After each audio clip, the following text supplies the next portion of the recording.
ನಮಸ್ಕಾರ. ಮುಖ್ಯಾಂಶಗಳು. ಕೊರೋನಾ ನಿಯಂತ್ರಣಕ್ಕೆ ರಾಜ್ಯದಲ್ಲಿ ಇಂದಿನಿಂದ 3ನೇ ಹಂತದ ಲಾಕ್ಡೌನ್ ಜಾರಿ.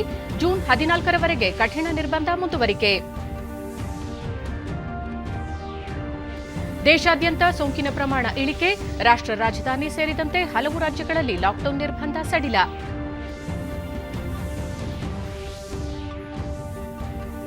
ಕೋವಿಡ್ ಚಿಕಿತ್ಸೆಗೆ ರೈಲ್ವೆ ಇಲಾಖೆ ದಾಖಲೆಯ 26,281 ಟನ್ ಆಮ್ಲಜನಕ ಪೂರೈಕೆ. ಕರ್ನಾಟಕ ಆಂಧ್ರಪ್ರದೇಶಕ್ಕೆ 3,000 ಟನ್ ಆಕ್ಸಿಜನ್. ಇಂದು ವಿಶ್ವ ಆಹಾರ ಸುರಕ್ಷತಾ ದಿನ. ಆರೋಗ್ಯಕರ ನಾಳೆಗಾಗಿ ಶುದ್ಧ ಆಹಾರ ಈ ವರ್ಷದ ಧ್ಯೇಯವಾಕ್ಯ.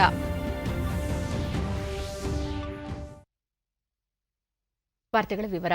ಕೊರೋನಾ 2ನೇ ಅಲೆ ನಿಯಂತ್ರಣಕ್ಕೆ ರಾಜ್ಯದಲ್ಲಿ ಜಾರಿಗೊಳಿಸಿರುವ ಲಾಕ್ಡೌನ್ 3ನೇ ಹಂತ ಇಂದಿನಿಂದ ಜಾರಿಯಾಗಿದ್ದು ಜೂನ್ 14ರವರೆಗೆ ಮುಂದುವರಿಯಲಿದೆ. ಮೇ 10ರಿಂದ 2 ಹಂತಗಳಲ್ಲಿ ಜಾರಿಗೊಳಿಸಿರುವ ಲಾಕ್ಡೌನ್ನಿಂದಾಗಿ ಸೋಂಕು ಪ್ರಕರಣಗಳಲ್ಲಿ ಗಣನೀಯ ಇಳಿಕೆಯಾಗಿದೆ. ಆದರೆ ಸೋಂಕು ಸಂಪೂರ್ಣ ನಿಯಂತ್ರಣಕ್ಕೆ ಬಾರದ ಹಿನ್ನೆಲೆಯಲ್ಲಿ ಇಂದು ಮುಕ್ತಾಯಗೊಳ್ಳಬೇಕಿದ್ದ ಲಾಕ್ಡೌನ್ ಅನ್ನು ಜೂನ್ 14ರವರೆಗೆ ವಿಸ್ತರಿಸಲು ರಾಜ್ಯ ಸರ್ಕಾರ ಜೂನ್ 3ರಂದು ನಿರ್ಧರಿಸಿತ್ತು. ಅದರಂತೆ ಇಂದಿನಿಂದ 3ನೇ ಹಂತದ ಲಾಕ್ಡೌನ್ ಜಾರಿಗೊಳ್ಳುತ್ತಿದೆ. ರಾಜ್ಯದ ಗ್ರಾಮೀಣ ಪ್ರದೇಶಗಳಲ್ಲಿ ಸೋಂಕು ನಿರೀಕ್ಷಿತ ಮಟ್ಟದಲ್ಲಿ ನಿಯಂತ್ರಣಕ್ಕೆ ಬಂದಿಲ್ಲದ ಕಾರಣ ಲಾಕ್ಡೌನ್ ವಿಸ್ತರಿಸುವಂತೆ ತಜ್ಞರ ಸಮಿತಿ ಶಿಫಾರಸು ಮಾಡಿತ್ತು. ಹಾಗೂ ಹಲವು ಸಚಿವರು ಸಹ ಲಾಕ್ಡೌನ್ ವಿಸ್ತರಿಸಬೇಕೆಂಬ ಇಂಗಿತ ವ್ಯಕ್ತಪಡಿಸಿದ್ದರು. ಅದರಂತೆ ಲಾಕ್ಡೌನ್ ಕಠಿಣ ನಿಯಮಗಳನ್ನು ಜೂನ್ 14ರ ಬೆಳಗ್ಗೆ 6 ಗಂಟೆಯವರೆಗೆ ವಿಸ್ತರಿಸಲಾಗಿದೆ. ಲಾಕ್ಡೌನ್ ನಿಯಮ ಪಾಲನೆಯೊಂದಿಗೆ ಸೋಂಕು ನಿಯಂತ್ರಣದಲ್ಲಿ ಸಾರ್ವಜನಿಕರು ಸಹಕರಿಸಬೇಕಿದೆ. ಮಾಸ್ಕ್ ಧರಿಸುವುದು, ವ್ಯಕ್ತಿಗತ ಅಂತರ ಕಾಪಾಡುವುದು ಸೇರಿದಂತೆ ಅಗತ್ಯ ಮುನ್ನೆಚ್ಚರಿಕೆ ಕ್ರಮಗಳನ್ನು ಅನುಸರಿಸಬೇಕು. ಅನಗತ್ಯವಾಗಿ ಮನೆಯಿಂದ ಹೊರಬರಬಾರದು ಎಂದು ಸರ್ಕಾರ ಮನವಿ ಮಾಡಿದೆ. ಈ ಮಧ್ಯೆ ಲಾಕ್ಡೌನ್ ಜಾರಿಯಲ್ಲಿದ್ದರೂ ಜಿಲ್ಲಾ ರಿಜಿಸ್ಟ್ರಾರ್ ಕಚೇರಿಗಳು ಮತ್ತು ಉಪವಿಭಾಗ ಮಟ್ಟದ ಸಬ್ ರಿಜಿಸ್ಟ್ರಾರ್ ಕಚೇರಿಗಳು ಇಂದಿನಿಂದ ಕಾರ್ಯನಿರ್ವಹಿಸಲಿದೆ ಎಂದು ಸರ್ಕಾರ ಹೇಳಿದೆ. ಕೊರೋನಾ ನಿಯಮಗಳ ಕಡ್ಡಾಯ ಪಾಲನೆಯೊಂದಿಗೆ ಸಿಬ್ಬಂದಿ ಕಾರ್ಯನಿರ್ವಹಿಸಬೇಕು ಎಂದು ಸೂಚನೆ ನೀಡಿದೆ.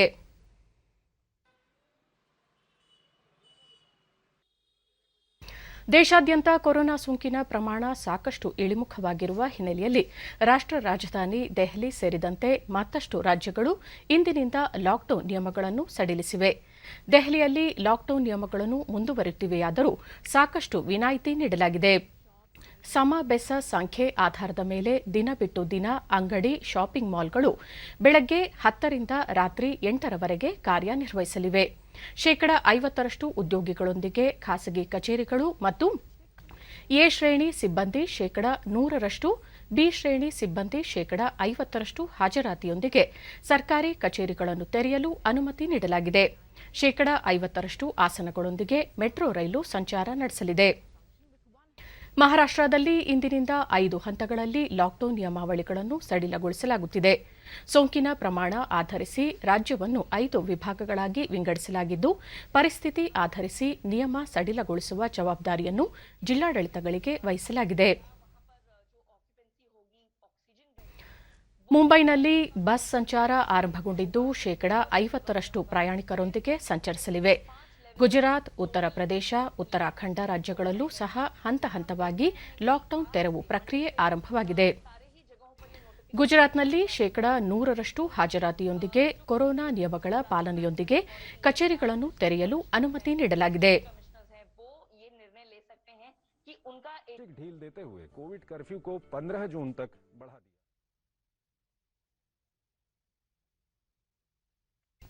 ಮಕ್ಕಳ ಮೇಲೆ ಕೋವಿಡ್ ಲಸಿಕೆ ಪ್ರಯೋಗಕ್ಕೆ ವೇಗ ದೊರೆತಿದೆ. ದೆಹಲಿಯ ಏಮ್ಸ್ ಆಸ್ಪತ್ರೆಯಲ್ಲಿ 2ರಿಂದ 18 ವರ್ಷದ ಮಕ್ಕಳ ಮೇಲೆ ಕೋವ್ಯಾಕ್ಸಿನ್ ಲಸಿಕೆ ಪ್ರಯೋಗ ಆರಂಭಿಸಲು ನಿರ್ಧರಿಸಲಾಗಿದೆ.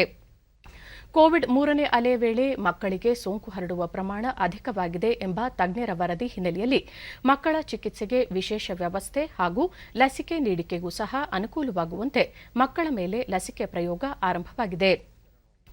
ಇದೀಗ ದೆಹಲಿಯಲ್ಲಿ 2ರಿಂದ 18 ವರ್ಷದೊಳಗಿನ 17 ಮಕ್ಕಳ ಮೇಲೆ ಭಾರತ್ ಬಯೋಟೆಕ್ನ ಕೋವ್ಯಾಕ್ಸಿನ್ ಪ್ರಯೋಗಕ್ಕೆ ನಿರ್ಧರಿಸಲಾಗಿದೆ. ಈಗಾಗಲೇ ಮಕ್ಕಳ ಆರೋಗ್ಯ ಪರೀಕ್ಷೆ ಆರಂಭವಾಗಿದ್ದು, ಅವರು ಸಂಪೂರ್ಣ ಆರೋಗ್ಯವಾಗಿದ್ದಾರೆ ಎಂದು ತಿಳಿದ ಬಳಿಕ ಲಸಿಕೆ ಪ್ರಯೋಗ ನಡೆಸಲಾಗುವುದು. ಈಗಾಗಲೇ ನಾಗ್ಪುರ ಮತ್ತು ಪಾಟ್ನಾ ಏಮ್ಸ್ ಆಸ್ಪತ್ರೆಗಳಲ್ಲಿ ಮಕ್ಕಳ ಮೇಲೆ ಲಸಿಕೆ ಪ್ರಯೋಗ ಆರಂಭವಾಗಿದೆ. ಆದರೆ ದೆಹಲಿ ಏಮ್ಸ್ ಆಸ್ಪತ್ರೆಯಲ್ಲಿ ದೊಡ್ಡ ಮಟ್ಟದಲ್ಲಿ ಪ್ರಯೋಗ ಆರಂಭವಾಗಿರುವುದು ಮಹತ್ವದ ಬೆಳವಣಿಗೆ ಎಂದು ಹೇಳಲಾಗುತ್ತಿದೆ.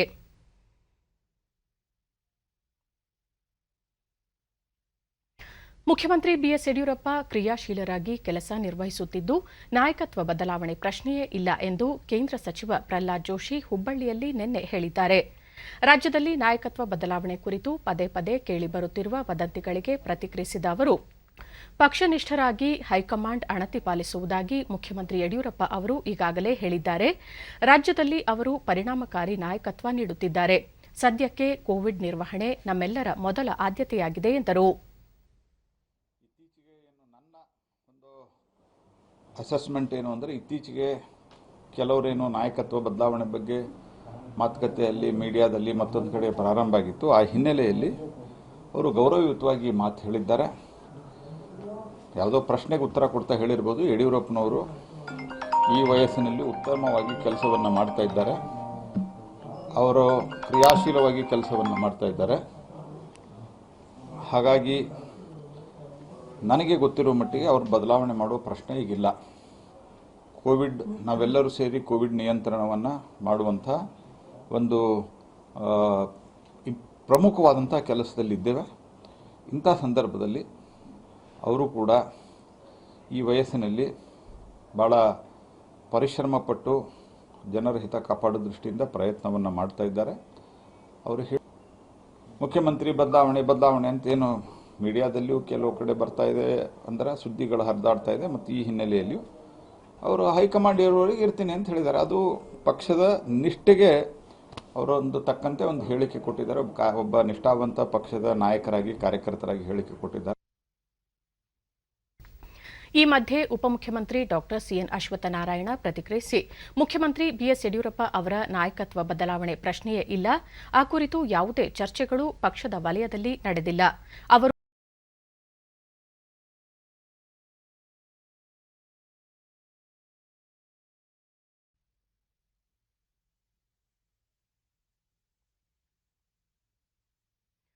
ರಾಜ್ಯದಲ್ಲಿ ನಿನ್ನೆ ಹೊಸದಾಗಿ 12,209 ಕೋವಿಡ್ ಪ್ರಕರಣಗಳು ದೃಢಪಟ್ಟಿದ್ದು, ಇದರೊಂದಿಗೆ ಒಟ್ಟು ಸೋಂಕು ಪ್ರಕರಣಗಳ ಸಂಖ್ಯೆ 26,95,523ಕ್ಕೆ ಏರಿಕೆಯಾಗಿದೆ. 25,659 ಮಂದಿ ಆಸ್ಪತ್ರೆಯಿಂದ ಬಿಡುಗಡೆಯಾಗಿದ್ದು, ಇದುವರೆಗೂ ಗುಣಮುಖರಾದವರ ಒಟ್ಟು ಸಂಖ್ಯೆ 24,09,417ಕ್ಕೆ ತಲುಪಿದೆ. ನಿನ್ನೆ 320 ಮಂದಿ ಸಾವನ್ನಪ್ಪಿದ್ದು, ಮೃತಪಟ್ಟವರ ಸಂಖ್ಯೆ 31,580ಕ್ಕೆ ಏರಿಕೆಯಾಗಿದೆ. ಸದ್ಯ ರಾಜ್ಯದಲ್ಲಿ 2,54,505 ಸಕ್ರಿಯ ಪ್ರಕರಣಗಳಿವೆ ಎಂದು ಆರೋಗ್ಯ ಮತ್ತು ಕುಟುಂಬ ಕಲ್ಯಾಣ ಇಲಾಖೆ ತಿಳಿಸಿದೆ.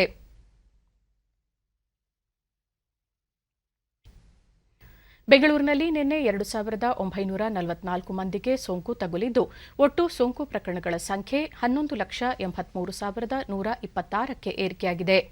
10,224 ಮಂದಿ ಆಸ್ಪತ್ರೆಯಿಂದ ಬಿಡುಗಡೆಯಾಗಿದ್ದು, ಇದುವರೆಗೂ ಒಟ್ಟು 10,50,910 ಮಂದಿ ಗುಣಮುಖರಾಗಿದ್ದಾರೆ. ಸದ್ಯ 1,17,340 ಸಕ್ರಿಯ ಪ್ರಕರಣಗಳಿವೆ. ಬೆಂಗಳೂರಿನಲ್ಲಿ 187 ಮಂದಿ ಮೃತಪಟ್ಟಿದ್ದು, ಇದುವರೆಗೂ ಒಟ್ಟು 14,875 ಮಂದಿ ಸಾವನ್ನಪ್ಪಿದ್ದಾರೆ. ಉಳಿದಂತೆ ರಾಜ್ಯದ ವಿವಿಧ ಜಿಲ್ಲೆಗಳಲ್ಲಿ ದಾಖಲಾಗಿರುವ ಸೋಂಕು ಪ್ರಕರಣಗಳ ಸಂಖ್ಯೆ ಈ ರೀತಿ ಇದೆ.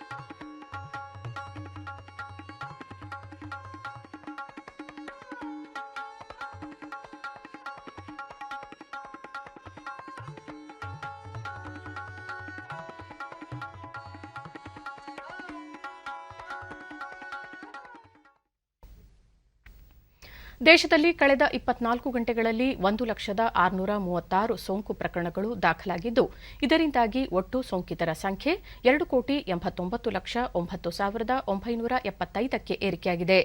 ಇದೇ ಅವಧಿಯಲ್ಲಿ 1,74,399 ಸೋಂಕಿತರು ವಿವಿಧ ಆಸ್ಪತ್ರೆಗಳಿಂದ ಬಿಡುಗಡೆಯಾಗಿದ್ದಾರೆ. ಇದರೊಂದಿಗೆ ಒಟ್ಟಾರೆ ಗುಣಮುಖರಾದವರ ಸಂಖ್ಯೆ 2,71,59,180ಕ್ಕೆ ಹೆಚ್ಚಳವಾಗಿದೆ.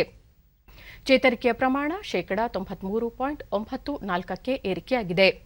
ಒಟ್ಟು 14,01,609 ಸಕ್ರಿಯ ಪ್ರಕರಣಗಳಿವೆ. ಈ ಪ್ರಮಾಣ 4.85ರಷ್ಟಿದೆ. 2,427 ಮಂದಿ ಮೃತಪಟ್ಟಿದ್ದು, ಈವರೆಗೆ ಒಟ್ಟು 3,49,186 ಮಂದಿ ಸಾವಿಗೀಡಾಗಿದ್ದಾರೆ. ಮರಣ ಪ್ರಮಾಣ 1.21ರಷ್ಟಿದೆ.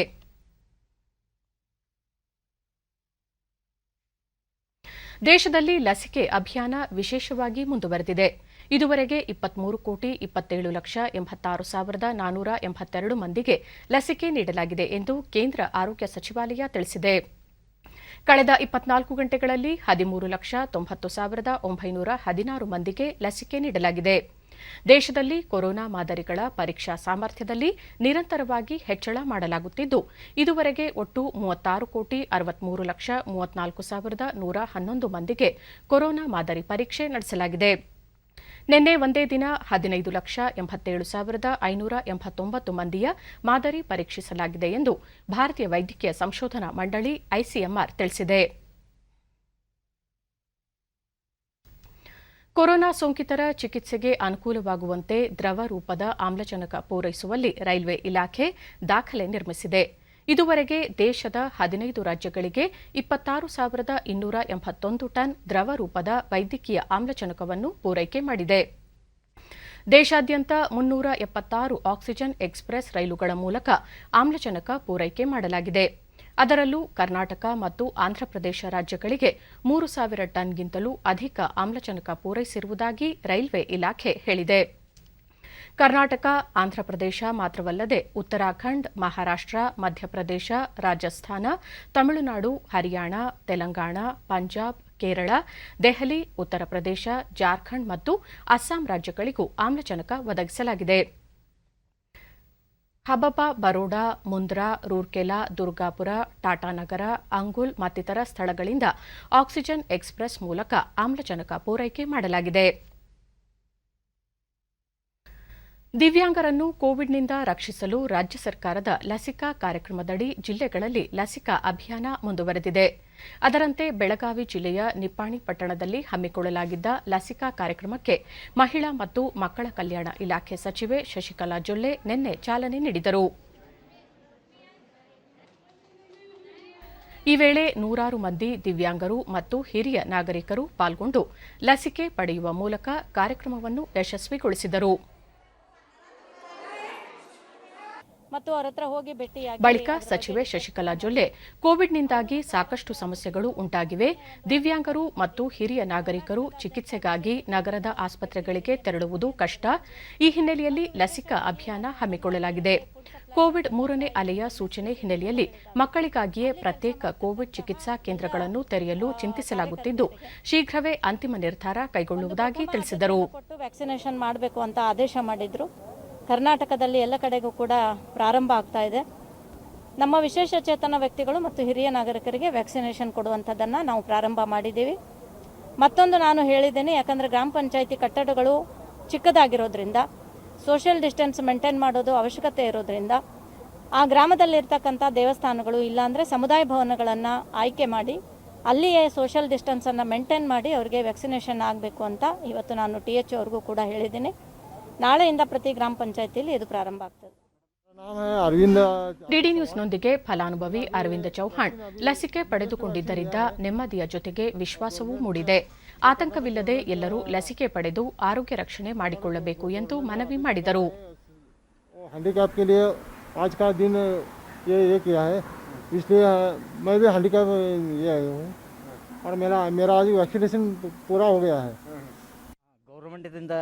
ಮತ್ತೋರ್ವ ವಿಶೇಷ ಚೇತನ ಫಲಾನುಭವಿ ರಮೇಶ್ ಕೋಳಿ, ಸರ್ಕಾರ ನಮಗಾಗಿಯೇ ಪ್ರತ್ಯೇಕ ಲಸಿಕಾ ಅಭಿಯಾನ ಹಮ್ಮಿಕೊಂಡಿದೆ, ದಿವ್ಯಾಂಗರು ಇದರ ಲಾಭ ಪಡೆದುಕೊಳ್ಳಬೇಕು ಎಂದು ತಿಳಿಸಿದರು. ವ್ಯಾಕ್ಸಿನ್ ತಗೋಕೆ ಬಂದೀವಿ ನಾವು, ಕನಿಷ್ಠ 50-60 ಜನ ಹ್ಯಾಂಡಿಕ್ಯಾಪ್ಟ್ ಬಂದು ವ್ಯಾಕ್ಸಿನನ್ನು ತಗೊಂಡೇವಿ. ಈಗಾಗಲೇ ತಗೊಂಡು ಯಾರಿಗೂ ಅದರಿಂದ ಏನೂ ತ್ರಾಸ ಆಗಿರೋದಿಲ್ಲ. ಈ ಎಲ್ಲ ಜನರು ಈ ವ್ಯಾಕ್ಸಿನ್ ತಗೋಬೇಕು. ಇದ್ರ ತಗೊಂಡ್ರೆ ಭಾಳ ಉಪಯೋಗ ಇದೆ. ಕೋವಿಡ್ ಹರಡೋದು ತಡೆಗಟ್ಟಬಹುದು.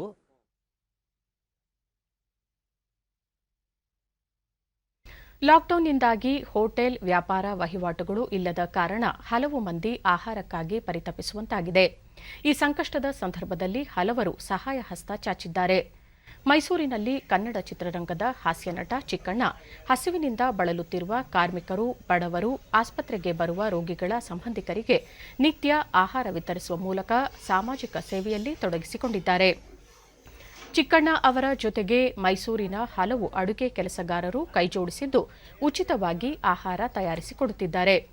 ಚಿಕ್ಕಣ್ಣ ಮತ್ತು ತಂಡದವರು ಕೆಆರ್ ಆಸ್ಪತ್ರೆಯ ಬಳಿ ನಿತ್ಯ ಆಹಾರ ತಯಾರಿಸಿ ವಿತರಿಸುವ ಸೇವಾ ಕಾರ್ಯ ಜನರ ಮೆಚ್ಚುಗೆಗೆ ಪಾತ್ರವಾಗಿದೆ.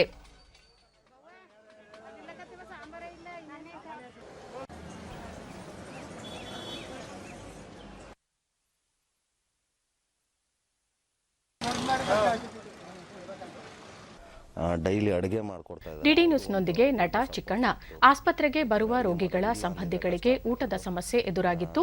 ಇದನ್ನು ಗಮನಿಸಿ ತಮ್ಮಿಂದಾದ ಅಳಿಲು ಸೇವೆ ಸಲ್ಲಿಸುತ್ತಿರುವುದಾಗಿ ತಿಳಿಸಿದರು. ಆಗುವಷ್ಟು ಇದನ್ನು ಕೊಡ್ತಾ ಇದ್ದೀವಿ ಇಲ್ಲೇ ಮೈಸೂರಲ್ಲಿ. ಹಾಗಾಗಿ ಈಗ ನಾವು ಕೆಆರ್ ಹಾಸ್ಪಿಟ್ಲ್ ಹತ್ರ ಅಂದರೆ ಈ ರೋಗಿಗಳ ಕಡೆಯವರು ಒಂದಷ್ಟು ಜನ ಇರ್ತಾರೆ, ಮತ್ತು ಅಲ್ಲಿ ನಾರ್ಮಲ್ ಪಬ್ಲಿಕ್ಕು ಒಂದಷ್ಟು ಜನ ಇರ್ತಾರೆ. ಅವ್ರಗಳ ಹತ್ರ ದುಡ್ಡಿದ್ರೂ ಹೋಟ್ಲುಗಳು ಈಗ ಲಾಕ್ಡೌನ್ ಇರೋದ್ರಿಂದ ಯಾವ ಹೋಟ್ಲುಗಳು ತೆಗೀತಾ ಇಲ್ಲ. ಪಾರ್ಸಲ್ ಅಂತ ಹೇಳಿದ್ದಾರೆ, ಬಟ್ ಅವರು ಜಾಸ್ತಿ ಟೈಮು ಹೋಗಲ್ಲ ಅಂತ ತುಂಬ ಹೋಟ್ಲುಗಳು ಬಾಗಿಲು ಹಾಕಿರೋದ್ರಿಂದ ತುಂಬ ಜನಕ್ಕೆ ಊಟದ ಸಮಸ್ಯೆ ಇದೆ ಅಂತ ಅಂದ್ಕೊಂಡು ನಾವು ಈ ಕೆಲಸನ ಮಾಡ್ತಾ ಇದ್ದೀವಿ. ಅಡುಗೆ ಕೆಲಸಗಾರ ಕಷ್ಟಕಾಲದಲ್ಲಿ ಸಹಾಯ ಮಾಡುವುದು ಪ್ರತಿಯೊಬ್ಬರ ಜವಾಬ್ದಾರಿ ಎಂದು ಹೇಳಿದರು. ಲಾಕ್ಡೌನಿಂದ ಹಾಗೆ ಕೂತ್ಕೊಂಡು ಯೋಚನೆ ಮಾಡಿದ್ವಿ, ಯಾರು ನಿರಾಶ್ರಿತರುಗಳು, ಬಡಬಗ್ಗರುಗಳು, ಅವ್ರುಗಳಿಗೆ ಇಂಥ ಸಂದರ್ಭದಲ್ಲಿ ಲಾಕೌಟ್ ಆಗಿರೋ ಸಂದರ್ಭದಲ್ಲಿ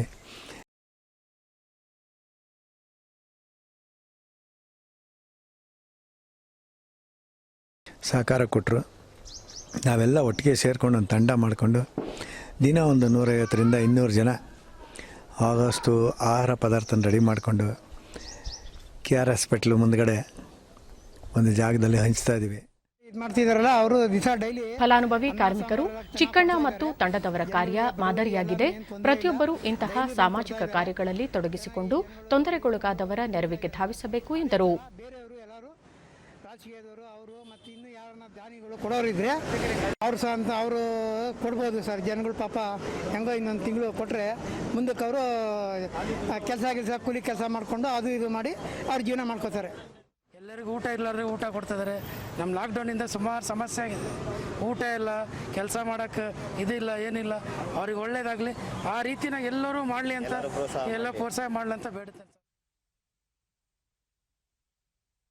ಚಾಮರಾಜನಗರ ಜಿಲ್ಲೆ ಗುಂಡ್ಲುಪೇಟೆ ತಾಲೂಕಿನ ಸೋಮಹಳ್ಳಿ ಗ್ರಾಮ ಪಂಚಾಯಿತಿ ಕೋವಿಡ್ ಸೋಂಕಿತರಿಗಾಗಿ ಪಂಚಾಯಿತಿ ವ್ಯಾಪ್ತಿಯಲ್ಲಿ ಕೋವಿಡ್ ಆರೈಕೆ ಕೇಂದ್ರ ತೆರೆದು ಮಾದರಿಯಾಗಿದೆ.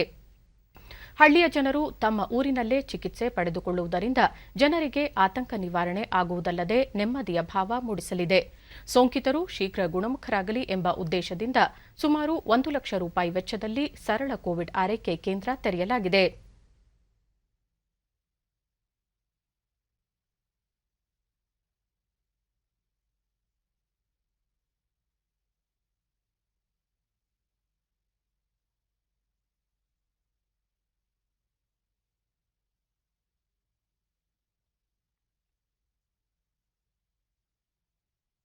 ನಮ್ಮ ವ್ಯಾಪ್ತಿನಲ್ಲಿ ಕೆಲಸ ಡಿಡಿ ನ್ಯೂಸ್ನೊಂದಿಗೆ ಸೋಮಹಳ್ಳಿ ಪಂಚಾಯಿತಿ ಸದಸ್ಯ ಗುರುಪ್ರಸಾದ್, ಪಂಚಾಯಿತಿ ವ್ಯಾಪ್ತಿಯಲ್ಲಿ 6 ಗ್ರಾಮಗಳಿದ್ದು ಕೋವಿಡ್ ಸೋಂಕಿತರು ನಗರಗಳಿಗೆ ತೆರಳಿ ಚಿಕಿತ್ಸೆ ಪಡೆಯುವುದು ಕಷ್ಟವಾಗಿತ್ತು.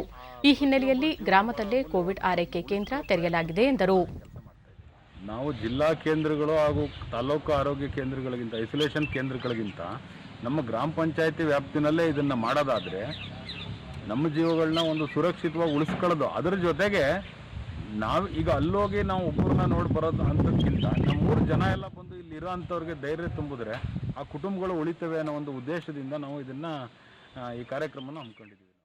ಈಗ ಇನ್ನು 14 ಜನ ಪಂಚಾಯಿತಿ ಅಭಿವೃದ್ಧಿ ಅಧಿಕಾರಿ ಶ್ರೀನಿವಾಸ್ ಸೋಂಕಿತರಿಗೆ ಮನೆಗಳಲ್ಲಿ ಸೌಲಭ್ಯಗಳ ಕೊರತೆ ಇರುವುದನ್ನು ಗಮನಿಸಿ ಸರಳವಾದ ಆರೈಕೆ ಕೇಂದ್ರವನ್ನು ಆರಂಭಿಸಲಾಗಿದೆ. ಆಶಾ ಮತ್ತು ಅಂಗನವಾಡಿ ಕಾರ್ಯಕರ್ತೆಯರು ಸೋಂಕಿತರಿಗೆ ಧೈರ್ಯ ತುಂಬಿ ಆರೈಕೆ ಕೇಂದ್ರಕ್ಕೆ ಕರೆತರಲಿದ್ದಾರೆ ಎಂದು ತಿಳಿಸಿದರು. ವಾರದಲ್ಲಿ 2 ಸರಿ ನಾವು ಟಾಸ್ಕ್ ಫೋರ್ಸ್ ಮೀಟಿಂಗ್ ಮಾಡ್ತೀವಿ. ಅದರಲ್ಲಿ ಕೆಲವು ನಿರ್ಣಯಗಳನ್ನು ಪಡಿತೀವಿ. ಗ್ರಾಮವನ್ನು ಸ್ಯಾನಿಟೈಸರ್ ಮಾಡಿಸೋಂಥದ್ದು, ಆಮೇಲೆ ಆಶಾ ಅಂಗನವಾಡಿ ಕಾರ್ಯಕರ್ತರಿಗೆ ಥರ್ಮೋಮೀಟ್ರ್ ಮತ್ತು ಆಕ್ಸಿಮೀಟ್ರ್ ಕೊಟ್ಬಿಟ್ಟು ಗ್ರಾಮದಲ್ಲಿ ಯಾರು ಕೋವಿಡ್ ಪೇಷಂಟ್ಸ್ ಇದ್ದಾರೆ ಅವ್ರ ಮನೆಗೆ ಹೋಗಿ ಟೆಂಪರೇಚರ್ ಚೆಕ್ ಮಾಡೋಂಥದ್ದು. ಆಗ ಕೋವಿಡ್ ಆದಂಥವ್ರನ್ನ ನಾವು ಮೋಟಿವೇಟ್ ಮಾಡಿಬಿಟ್ಟು ಅವ್ರನ್ನ ನಾವು ಒಂದು ಆತ್ಮಸ್ಥೈರ್ಯ ತುಂಬ ಕೆಲಸ ಮಾಡ್ತಾಯಿದ್ದೀವಿ. ದಾವಣಗೆರೆ ದಕ್ಷಿಣ ವಿಧಾನಸಭಾ ಕ್ಷೇತ್ರದಲ್ಲಿ ಶಾಸಕ ಶಾಮನೂರು ಶಿವಶಂಕರಪ್ಪ ನೇತೃತ್ವದಲ್ಲಿ ನಡೆದ ಲಸಿಕೆ ಅಭಿಯಾನದಲ್ಲಿ ಹಲವು ಫಲಾನುಭವಿಗಳು ಲಸಿಕೆ ಪಡೆದರು.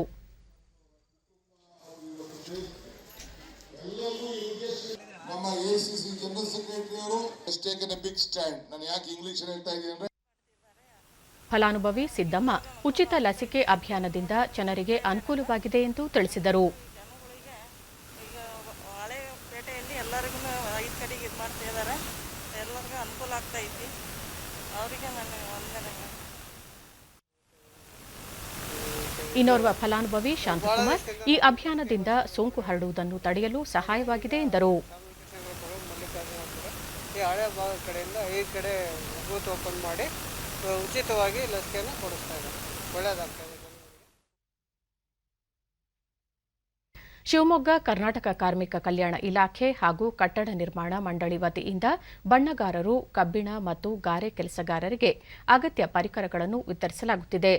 ಕೊರೋನಾ ಸಂಕಷ್ಟದಿಂದಾಗಿ ಆರ್ಥಿಕ ಚೈತನ್ಯ ಇಲ್ಲದೆ ಸಂಕಷ್ಟಕ್ಕೀಡಾಗಿದ್ದ ವೇಳೆ ಕಾರ್ಮಿಕ ಮಂಡಳಿ ಸಹಾಯಕ್ಕೆ ಧಾವಿಸಿರುವುದು ಕಾರ್ಮಿಕರಲ್ಲಿ ನೆಮ್ಮದಿ ಮೂಡಿಸಿದೆ. ನೋಂದಾಯಿತ ಕಾರ್ಮಿಕರಿಗೆ ಕೋವಿಡ್ ಪ್ಯಾಕೇಜ್ನಡಿ ಘೋಷಿಸಿದಂತೆ ತಲಾ 3,000 ರೂಪಾಯಿಗಳ ಸಹಾಯಧನವನ್ನು ಫಲಾನುಭವಿಗಳ ಬ್ಯಾಂಕ್ ಖಾತೆಗೆ ನೇರ ನಗದು ವರ್ಗಾವಣೆ ಮಾಡಲಾಗುತ್ತಿದೆ. ಕೊರೋನಾ ಸಂಕಷ್ಟದ ಕಾಲದಲ್ಲಿ ಸರ್ಕಾರ ನೆರವಿಗೆ ಬಂದಿರುವುದು ಕಾರ್ಮಿಕರಲ್ಲಿ ನೆಮ್ಮದಿ ಮೂಡಿಸಿದೆ.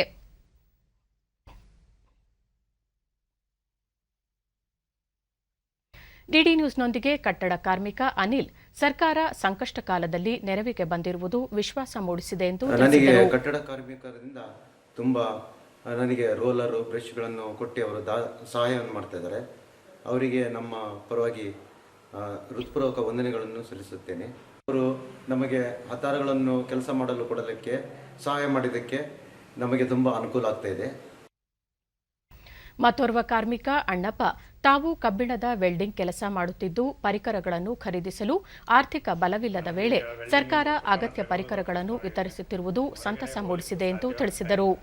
ಇಂಥ ಒಂದು ಸಂದರ್ಭದಲ್ಲಿ ಸರ್ಕಾರದವರು ಈ ಉಪಕರಣವನ್ನು ಕೊಟ್ಟು ತುಂಬ ಉಪಕಾರವಾಗಿದೆ ಅಂತ ಹೇಳಿ ಈ ಸಮಯದಲ್ಲಿ ಅವರನ್ನು. ಇನ್ನೋರ್ವ ಕಾರ್ಮಿಕ ಧರ್ಮಪ್ಪ, ಸರ್ಕಾರ ಪೇಂಟಿಂಗ್ ಸಾಮಗ್ರಿಗಳ ಕಿಟ್ ನೀಡುತ್ತಿದ್ದು ಕೆಲಸ ಮಾಡಲು ವಿಶ್ವಾಸ ಹೆಚ್ಚಿಸಿದೆ ಎಂದರು. ತುಂಬ ಕಷ್ಟದಲ್ಲಿದ್ದೀವಿ. ಈಗ ಕಾರ್ಮಿಕ ಇಲಾಖೆಯಿಂದ ನಮಗೆ ಸಲಕರಣೆಗಳು ಕೊಟ್ಟು ತುಂಬ ಉಪಕಾರ ಮಾಡ್ತಾ ಇದ್ದಾರೆ. ಅವರಿಗೆ ನಮಗೆ ತುಂಬ ಧನ್ಯವಾದಗಳನ್ನು ತಿಳಿಸ್ತೀವಿ. ಈ ಸಂದರ್ಭದಲ್ಲಿ ನಮ್ಮ ಸಲಕರಣೆಗಳು ಕೊಳ್ಳಲಿಕ್ಕೂ ಭಾರಿ ಕಷ್ಟ ಇರುವಾಗ ಈ ಇಲಾಖೆಯವರು ನಮಗೆ ಸಲಕರಣೆ ಕೊಟ್ಟು ಸಹಕಾರ ಮಾಡಿದ್ದಾರೆ.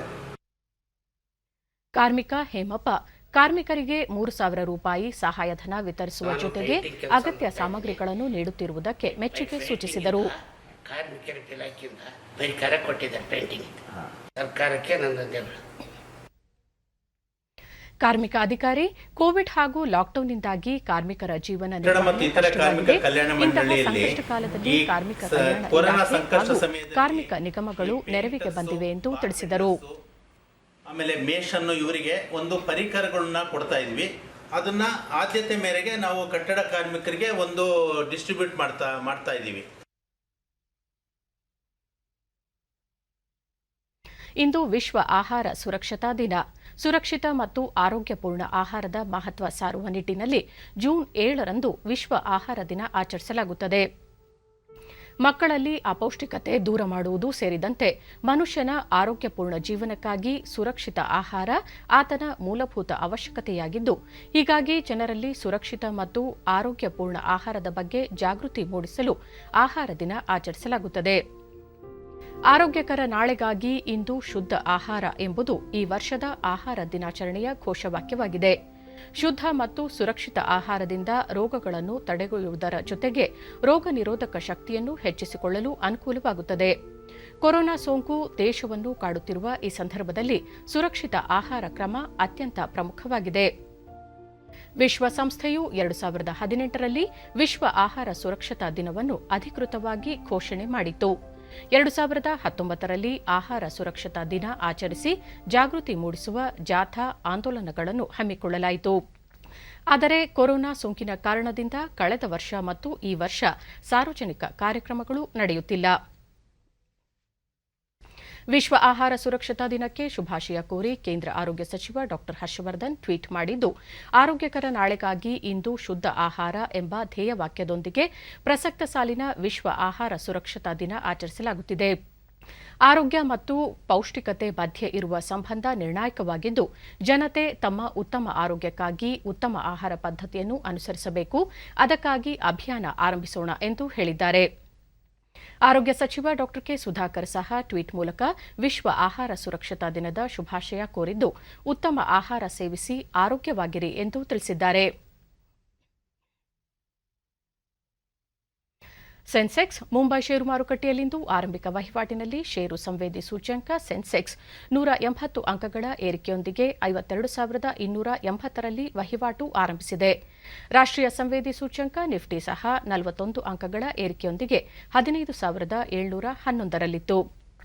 ಅಂತಾರಾಷ್ಟ್ರೀಯ ಮಾರುಕಟ್ಟೆಯಲ್ಲಿ ಡಾಲರ್ ಎದುರು ರೂಪಾಯಿ ಮೌಲ್ಯ 12 ಪೈಸೆ ಏರಿಕೆಯಾಗಿ 72.87ರಷ್ಟಿದೆ.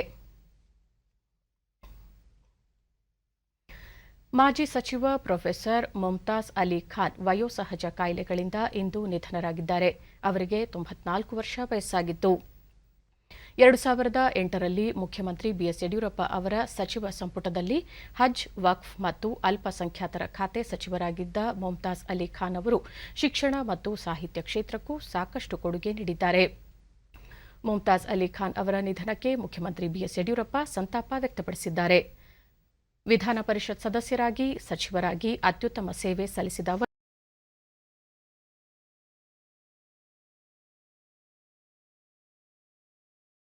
ಸರಳ, ಸಜ್ಜನ ಮತ್ತು ಚಿಂತನಾಶೀಲ ರಾಜಕಾರಣಿಯೊಬ್ಬರನ್ನು ಕಳೆದುಕೊಂಡಂತಾಗಿದೆ ಎಂದು ಶೋಕ ಸಂದೇಶದಲ್ಲಿ ತಿಳಿಸಿದ್ದಾರೆ. ಉಪಮುಖ್ಯಮಂತ್ರಿ ಡಾ ಸಿಎನ್ ಅಶ್ವತ್ಥನಾರಾಯಣ, ಹಿರಿಯ ನಾಯಕರು, ಮಾಜಿ ಅಲ್ಪಸಂಖ್ಯಾತ ಕಲ್ಯಾಣ, ಹಜ್, ವಕ್ಫ್ ಖಾತೆ ಸಚಿವರಾಗಿದ್ದ ಪ್ರೊಫೆಸರ್ ಮುಮ್ತಾಜ್ ಅಲಿ ಖಾನ್ ಅವರ ನಿಧನದ ಸುದ್ದಿ ನೋವು ತಂದಿದೆ. ಅವರ ಆತ್ಮಕ್ಕೆ ಶಾಂತಿ ಸಿಗಲಿ ಹಾಗೂ ಕುಟುಂಬ, ಹಿತೈಷಿ ವರ್ಗಕ್ಕೆ ಈ ನೋವನ್ನು ಭರಿಸುವ ಶಕ್ತಿ ದೊರಕಲಿ ಎಂದು ಪ್ರಾರ್ಥಿಸುವುದಾಗಿ ತಿಳಿಸಿದ್ದಾರೆ. ಆರೋಗ್ಯ ಮತ್ತು ವೈದ್ಯಕೀಯ ಶಿಕ್ಷಣ ಸಚಿವ ಡಾ ಕೆ ಸುಧಾಕರ್, ಮಾಜಿ ಸಚಿವರಾದ ಮುಮ್ತಾಜ್ ಅಲಿ ಖಾನ್ ಅವರ ನಿಧನದ ಸುದ್ದಿ ಬೇಸರ ತಂದಿದೆ. 2008ರಲ್ಲಿ ಮುಖ್ಯಮಂತ್ರಿ ಬಿಎಸ್ ಯಡಿಯೂರಪ್ಪ ಅವರ ಸಂಪುಟದಲ್ಲಿ ಸಚಿವರಾಗಿ ಸೇವೆ ಸಲ್ಲಿಸಿದ್ದ ಅವರು ಚಿಕ್ಕಬಳ್ಳಾಪುರ ಜಿಲ್ಲಾ ಉಸ್ತುವಾರಿ ಸಚಿವರಾಗಿ ಉತ್ತಮವಾಗಿ ಕಾರ್ಯನಿರ್ವಹಿಸಿದ್ದರು ಎಂದು ಸ್ಮರಿಸಿದ್ದಾರೆ. ಈಗ ಇಂದಿನ ಪತ್ರಿಕೆಗಳ ಎಣುಕು ನೋಟ. ಆರೋಗ್ಯ ಕ್ಷೇತ್ರದಲ್ಲಿ 20,000 ನೌಕರಿ, ಕೊರೋನಾ ಸಂಕಷ್ಟದ ನಡುವೆ ಉದ್ಯೋಗ ಸೃಷ್ಟಿಯತ್ತ ಸರ್ಕಾರದ ಹೆಜ್ಜೆ. ಕೊರೋನಾ ಅನ್ಲಾಕ್ ಆಗುವತ್ತ ಇಂಡಿಯಾ, ಸೋಂಕು ಪ್ರಕರಣಗಳ ಸಂಖ್ಯೆ ಕ್ರಮೇಣ ಇಳಿಕೆ. ಅರ್ಧ ರಾಜ್ಯ ಅನ್ಲಾಕ್ಗೆ ಸಜ್ಜು, ತಾಳ್ಮೆ ಇರಲಿ ಎಂದ ತಜ್ಞರು. 9 ಜಿಲ್ಲೆಗಳಲ್ಲಿ 10%, 5 ಜಿಲ್ಲೆಯಲ್ಲಿ 5% ಕಡಿಮೆ ಪಾಸಿಟಿವಿಟಿ ದರ. ಅವಸರದಲ್ಲಿ ಅನ್ಲಾಕ್ ಬೇಡ, ಈ ವಾರ ಸೋಂಕು ಇನ್ನಷ್ಟು ತಗ್ಗಲಿ.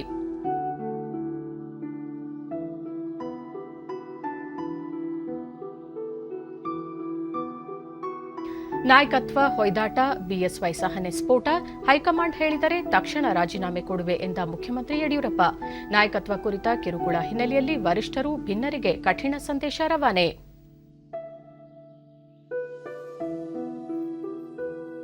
ಗಡಿಯಲ್ಲಿ 8,000 ಬಂಕರ್ ನಿರ್ಮಾಣ, ಗುಂಡಿನ ಸಂಘರ್ಷ ವೇಳೆ ಸ್ಥಳೀಯ ಗ್ರಾಮಸ್ಥರ ಪ್ರಾಣ ರಕ್ಷಣೆ ಉದ್ದೇಶ. ಇವು ಇಂದಿನ ಪತ್ರಿಕೆಗಳ ಪ್ರಮುಖ ಸುದ್ದಿ. ಉಳಿದಂತೆ ಕಾಲುಬಾಯಿ ರೋಗ ಲಸಿಕೆ ಖರೀದಿಗೆ ಚೌಹಾಣ್ ಸೂಚನೆ. ಇಂದಿನಿಂದ ತೆರಿಗೆ ಸಲ್ಲಿಕೆಗೆ ಹೊಸ ವೆಬ್ಸೈಟ್ ಆರಂಭ. www.incometax.gov.inಗೆ ಚಾಲನೆ. ತೆರಿಗೆ ಪಾವತಿ ಸರಳೀಕರಣದತ್ತ ಮಹತ್ವದ ಹೆಜ್ಜೆ.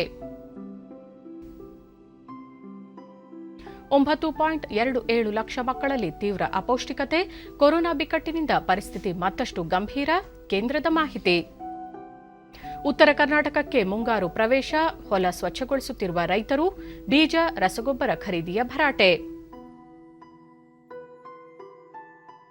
ಫ್ರೆಂಚ್ ಓಪನ್ ಟೆನ್ನಿಸ್ ಕ್ವಾರ್ಟರ್ಗೆ ಬೋಪಣ್ಣ.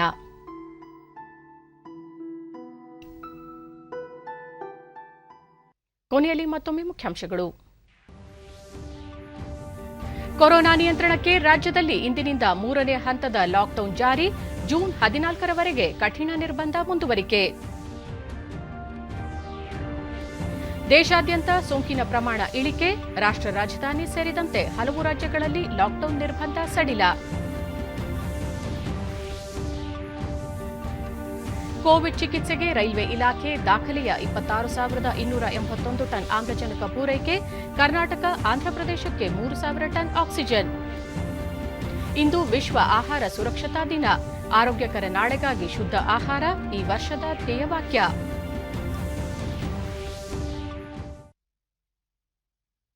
ನಮ್ಮ ವಾರ್ತಾ ಪ್ರಸಾರವನ್ನು ನೀವು ಡಿಡಿ ಚಂದನ ನ್ಯೂಸ್ ಯೂಟ್ಯೂಬ್ ಚಾನೆಲ್ನಲ್ಲೂ ವೀಕ್ಷಿಸಬಹುದು. ವೀಕ್ಷಕರೇ, ಈಗ ನಾನು ಸ್ಟುಡಿಯೋದಿಂದ ತೆರಳುತ್ತಿರುವ ಕಾರಣ ಮಾಸ್ಕ್ ಧರಿಸುತ್ತಿದ್ದೇನೆ. ನೀವು ಸಹ ಮನೆಯಿಂದ ಹೊರಹೋಗುವ ಮುನ್ನ ಸರಿಯಾದ ಕ್ರಮದಲ್ಲಿ ತಪ್ಪದೆ ಮಾಸ್ಕ್ ಧರಿಸಿ. ವ್ಯಕ್ತಿಗತ ಅಂತರ ಕಾಪಾಡಿಕೊಳ್ಳುವುದರೊಂದಿಗೆ ನೀವು ಸುರಕ್ಷಿತವಾಗಿರಿ, ನಿಮ್ಮವರನ್ನು ಸುರಕ್ಷಿತವಾಗಿರಿಸಿ. ನೈರ್ಮಲ್ಯಕ್ಕೆ ಆದ್ಯತೆ ನೀಡುವುದರ ಜೊತೆಗೆ ಸೋಂಕು ತಡೆಗೆ ಸಾರ್ವಜನಿಕರು ಕೋವಿಡ್-19 ಲಸಿಕೆ ಪಡೆಯುವುದು ಅಗತ್ಯ. ನಮ್ಮ ಮುಂದಿನ ವಾರ್ತಾ ಪ್ರಸಾರ ಮಧ್ಯಾಹ್ನ 1 ಗಂಟೆಗೆ. ನಮಸ್ಕಾರ.